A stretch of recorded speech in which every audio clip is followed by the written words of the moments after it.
अस्सलामुअलैकुम स्टूडेंट्स, आज के लेक्चर में हम सिस्टेमिक स्क्लेरोसिस के बारे में पढ़ेंगे। सिस्टेमिक स्क्लेरोसिस एक जनरलाइज कनेक्टिव टिश्यू डिसऑर्डर है जिसमें बॉडी में कहीं भी स्किन, इंटरनल आर्गन और ब्लड वेसल इफेक्ट होते हैं। इसमें मेनली 3 फिनोमेना होते हैं। एक तो ये कि इसमें स्किन की फाइब्रोसिस और थिकनिंग हो जाती है। दूसरा ये कि ब्लड वेसल्स की इन्फ्लेमेशन और डैमेज हो जाती हैं। और तीसरा ये कि इम्यून सिस्टम की डिसफंक्शन हो जाती है। इसकी डिफिनीशन ये है कि ये scleroderma plus internal organ involvement. Scleroderma में सिर्फ टाइट और थिकन स्किन प्रेजेंट होती हैं, लेकिन जब स्क्लेरोडर्मा के साथ साथ इंटरनल आर्गन भी इसमें इन्वॉल्व हो जाए तो इसको सिस्टेमिक स्क्लेरोसिस कहा जाता है। Pathogenesis of systemic sclerosis. Systemic sclerosis के पैथोजेनेसिस के लिए मेनली जेनेटिक फैक्टर रिस्पॉन्सिबल होता है। इसमें क्या होता है कि टी सेल्स स्किन को इन्फिल्ट्रेट करती हैं, मींस ब्लड वेसल से स्किन की तरफ टी सेल्स की मूवमेंट होती हैं और वहाँ पे टी सेल्स एकमुलेट हो जाती हैं, जिसकी रिज़ल्ट में एबनॉर्मल फाइब्रोब्लास्ट की एक्टिवेशन हो जाती है। और जब भी फाइब्रोब्लास्ट एक्टिवेट हो जाते हैं तो वो एक्स्ट्रा सेलुलर मैट्रिक्स कंपोनेंट की स्पेशली टाइप 1 कोलेजन की प्रोडक्शन को इंक्रीज़ कर देते हैं, जिसकी रिज़ल्ट में स्क्लेरोडेक्टिली हो जाते हैं। Sclerodactyly means thickening and hardening of skin on fingers and toes. Fingers और टोज के ऊपर जो स्किन है उसकी थिकनिंग और हार्डनिंग हो जाती हैं। स्किन के अलावा ये ब्लड वेसल को भी इफेक्ट करते हैं और ब्लड वेसल्स में ये आर्टेरियल डायमीटर की नैरोइंग के लिए रिस्पॉन्सिबल होती हैं। आर्टेरियल डायमीटर की नैरोइंग मेनली 2 फिनोमेना पे डिपेंड करती हैं। एक तो ये कि जो ब्लड वेसल्स का इनर पार्ट है जिसे इंटीमा कहा जाता है, इसकी प्रोलिफरेशन हो जाती है। जब भी इसकी प्रोलिफरेशन हो जाती है तो उसकी जो ल्यूमन का डायमीटर है वो डिक्रीज हो जाता है। और दूसरा है कि ब्लड वेसल्स की इन्फ्लेमेशन हो जाती है, जिसकी वजह से भी आर्टेरियल डायमीटर नैरो हो जाती है। इसके अलावा इसमें ब्लड वेसल्स की एंडोथेलियम की इंजरी हो जाती है, जिसकी रिस्पांस में वाजो कंस्ट्रक्टर की रिलीज होती है और प्लेटलेट की एक्टिवेशन हो जाती है। जब भी वाजो कंस्ट्रक्टर रिलीज होते हैं तो वहाँ पे ब्लड वेसल्स की वाजो कंस्ट्रक्शन करा लेते हैं और उसके नैरोइंग करा लेते हैं। और जब भी प्लेटलेट की एक्टिवेशन हो जाती है तो large amount of platelets blood vessel में एग्रीगेट हो जाते हैं और वहाँ पे थ्रोम्बाई की फॉर्मेशन कर देते हैं।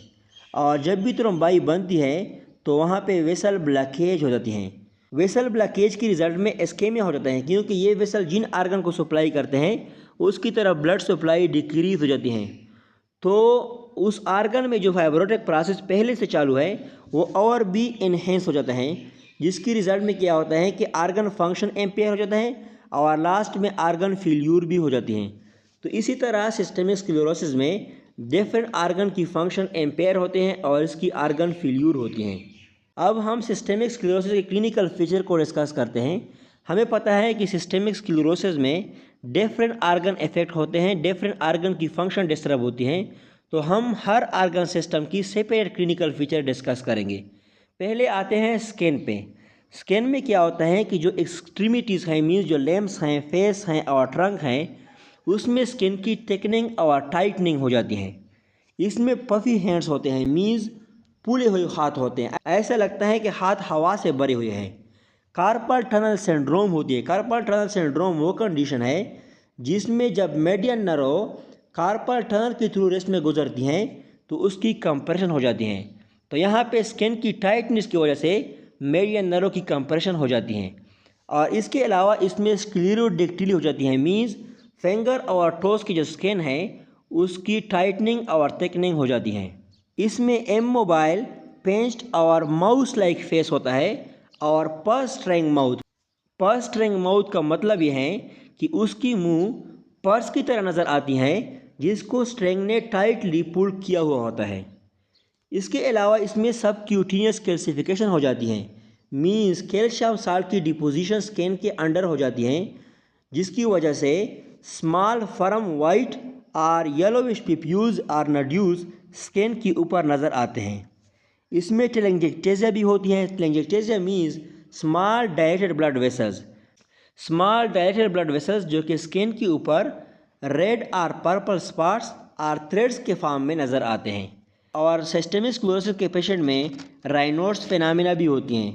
रायनोड्स फिनोमेना वो फिनोमेना है जिसमें पेशेंट में कोल्ड टेम्परेचर या स्ट्रेस की रिस्पांस में एपिसोडिक ब्लड वेसल की कंस्ट्रक्शन होती है, मीन्स टेम्परेरी नैरोइंग होती है ब्लड वेसल की जब स्ट्रेस होता है या कोल्ड टेम्परेचर होती है। तो इसकी रिज़ल्ट में क्या होता है कि जो फिंगर और टोस है उसकी तरफ ब्लड सप्लाई डिक्रीज हो जाती है और एज अ रिज़ल्ट इसकी डिस्कलरेशन हो जाती है। ये मेनली वाइट और ब्लू कलर के हो जाते हैं। और लास्ट में इसकी रिज़ल्ट में अल्सर भी हो सकता है इन डिजिट्स में, फिंगर और टोज में इसकी रिज़ल्ट में अल्सर भी हो सकता है। अब आते हैं जीआईटी पे। इसमें गैस्ट्रोएसोफेगल रिफ्लक्स डिजीज़ होती है। गैस्ट्रोएसोफेगल रिफ्लक्स डिजीज़ वो कंडीशन है जिसमें स्टमक का एसिड स्टमक से एसोफेगस की तरफ रिफ्लक्स कराता है और एरोजिव एसोफेगाइटिस होती हैं। इसके अलावा इसमें एसोफेगल डिसमोटिलिटी होती है। एसोफेगल डिसमोटिलिटी का मतलब यह है कि एसोफेगस सही तरीके से मूवमेंट नहीं कर सकता, जिसकी वजह से डिस्फेगिया होती है, डिफ़िकल्टी एंड स्वेलिंग होती है। आडियानोफेगिया मीन्स पेनफुल स्वेलिंग होती है। Aspiration means entry of food और liquid from oesophagus to lungs. Oesophageal dysmotility के अलावा इसमें स्टमक भी सही तरीके से मूवमेंट नहीं कर सकता, तो इसकी रिज़ल्ट में अर्ली सीटीटी होती है। मीन्स पेशेंट अपने आप को हर वक्त फुल महसूस करता है, उसे लगता है कि उसके स्टमक बिल्कुल फुल है, जिसकी वजह से वो बहुत कम खाना खाता है और इस रिज़ल्ट इसके रिस्पांस में वेट लॉस भी हो सकती हैं। इसके अलावा इसमें गैस्ट्रिक आउटलेट की ऑब्स्ट्रक्शन भी होती है। गैस्ट्रिक आउटलेट जो इंटेस्टाइन की तरफ होते हैं उसकी ऑब्स्ट्रक्शन हो जाती है, तो as a result food stomach से इंटेस्टाइन की तरफ नहीं जाता और स्टमक हर वक्त फुल रहता है। स्मॉल बाउल डिसमोटिलिटी, एसोफेगल डिसमोटिलिटी भी होती है, गैस्ट्रिक डिसमोटिलिटी भी होती है और स्मॉल बाउल मीन्स जितना भी जीआईटी की सिस्टम है उसमें मूवमेंट की एबनॉर्मलिटी होती है। जब स्मॉल बाउल की डिसमोटिलिटी हो जाती है तो इसकी वजह से ब्लोटिंग होती है, मीन्स गैस एंड एब्डामिन होती है, डायरिया होती है, माल एब्जॉर्प्शन, फूड की सही तरीके से एब्जॉर्प्शन नहीं हो पाती। जब सिस्टेमिक स्क्लेरोसिस के पेशेंट में कार्डियोपल्मोनरी सिस्टम की इन्वॉल्वमेंट हो जाती है तो उसकी मॉर्बिडिटी और मॉर्टिलिटी के चांसेस इंक्रीज हो जाते हैं, क्योंकि इसमें जो पल्मोनरी फाइब्रोसिस है और पल्मोनरी हाइपरटेंशन ये सिस्टेमिक स्क्लेरोसिस के पेशेंट में मेजर काज है मॉर्बिडिटी और मॉर्टिलिटी की। हार्ट पे इसका इफ़ेक्ट ये है कि वहाँ पे मायोकार्डियल मसल्स की फाइब्रोसिस करा लेता है। इसके अलावा इसमें पेरिकार्डियल इफ्यूजन हो जाती है, मीन्स पेरिकार्डियम के इर्द गिर्द फ्लूइड की एकमुलेशन हो जाती है और कंडक्शन डिफेक्ट भी इसमें होती हैं। हार्ट में जो करंट की ट्रांसमिशन होती है वो सही तरीके से पास नहीं होता, जिसकी वजह से हार्ट में एरिथमिया की चांसेस इंक्रीज हो जाती हैं। जब सिस्टेमिक स्क्लेरोसिस रेनल सिस्टम को इफेक्ट करा लेता है तो इसमें एक डिजीज़ हो जाती है जिसको हाइपरटेंसिव रेनल क्राइसिस और स्क्लेरोडर्मल रेनल क्राइसिस कहा जाता है। ये वो डिजीज़ है जिसमें मैलिग्नेंट हाइपरटेंशन और एक्यूट रेनल फेल्यूर होती है। ये मेनली DCS का जो पेशेंट है उसमें बहुत कॉमन होता है, means diffuse cutaneous systemic sclerosis के पेशेंट में बहुत कॉमन होता है as compare to limited cutaneous systemic sclerosis. ये दो टाइप्स हैं सिस्टेमिक स्क्लेरोसिस के जो कि हम अभी पढ़ेंगे।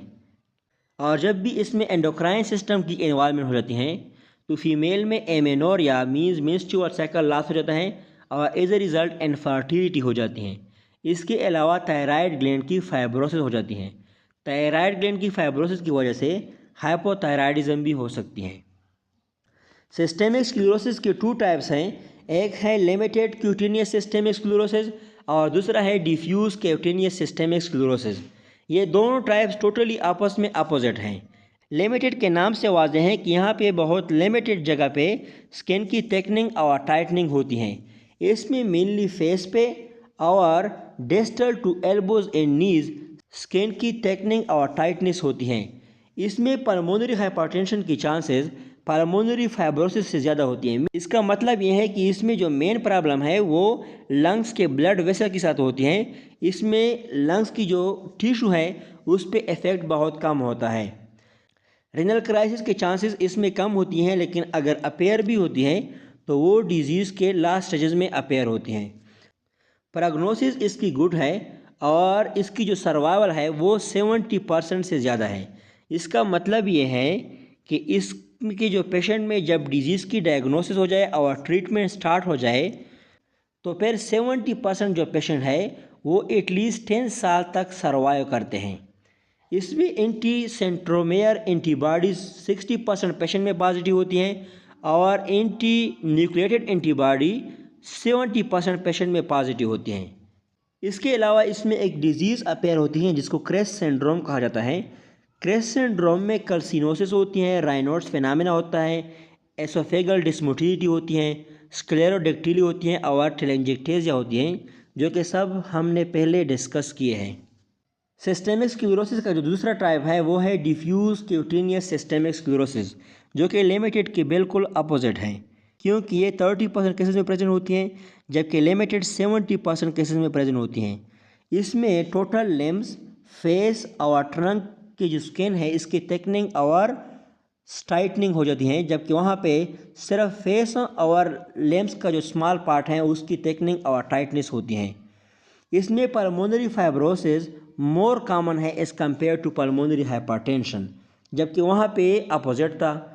इसका मतलब ये है कि इसमें जो प्रॉब्लम्स है वो लंग्स की टिश्यू के साथ है, इसमें ब्लड वेसल्स की कोई प्रॉब्लम नहीं होती, इसमें लंग टिश्यू की फाइब्रोसिस हो जाती है।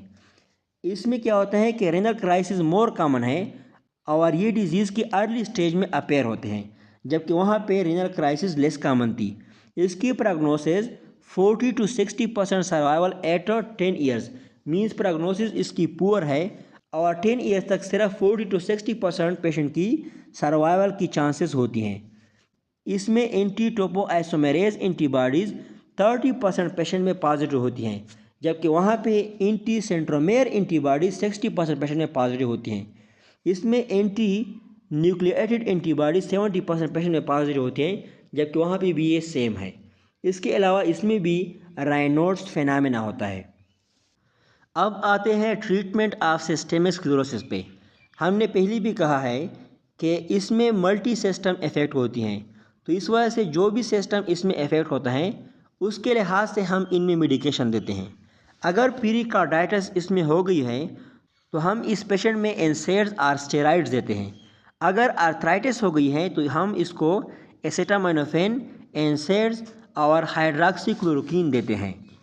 लेकिन अगर पेशेंट जो है वो रायनोड्स फिनोमेना का पेशेंट है तो इसको हम कहते हैं कि कोल्ड एक्सपोजर से अपने आप को बचाए, सर्दी से अपने आप को बचाए और गर्म कपड़े पहने, क्योंकि हमने पहले पढ़ा कि इसमें कोल्ड और स्ट्रेस की रिस्पांस में ब्लड वेसल्स में वाजो कंस्ट्रक्शन होती हैं, तो इस वजह से हम पेशेंट को कहते हैं कि कोल्ड एक्सपोजर से अपने आप को बचाए।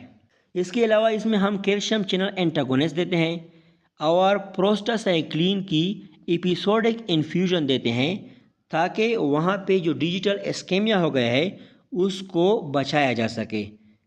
और लास्ट में हम डिजिटल अल्सर्स की हीलिंग के लिए बोसेंटान देते हैं, जो कि एक एंडोथिलीन 1 एंटागोनिस्ट है। अब अगर डिजीज़ ने पल्मोनरी सिस्टम को इफ़ेक्ट किया है तो पल्मोनरी फाइब्रोसिस की सूरत में हम इसको साइक्लोफॉस्फेमाइड देते हैं, और अगर इसको पल्मोनरी हाइपरटेंशन है तो हम इसको पल्मोनरी वाज़ोडाइलेटर देते हैं। पल्मोनरी वाज़ोडाइलेटर में हम इनको मेनली बोसेंटान, नाइट्रिक ऑक्साइड और प्रोस्टासाइक्लिन देते हैं। सिस्टेमिक स्क्लेरोसिस ने अगर रीनल सिस्टम को इफ़ेक्ट किया है तो हम क्या करते हैं कि हर महीने हम ब्लड प्रेशर की मॉनिटरिंग करा लेते हैं। इसके अलावा हम हाइपरटेंशन क्राइसिस की ट्रीटमेंट के लिए एंजियोटेंसिन कन्वर्टिंग एंजाइम इनहिबिटर्स देते हैं। अगर गैस्ट्रोइंटेस्टाइनल ट्रैक्ट इफेक्ट हो गया है तो हम गर्ड की कंडीशन में, गैस्ट्रोएसोफेगल रिफ्लक्स डिजीज़ की कंडीशन में हम पीपीआईज देते हैं, जो कि स्टमक एसिड की प्रोडक्शन को रिड्यूस करा लेते हैं। माल एब्जॉर्प्शन को ट्रीट कराने के लिए अगर किसी पेशेंट में माल एब्जॉर्प्शन है और ये माल एब्जॉर्प्शन बैक्टीरियल और ग्रोथ सिंड्रोम की वजह से है तो हम इसको एंटीबायोटिक्स देते हैं।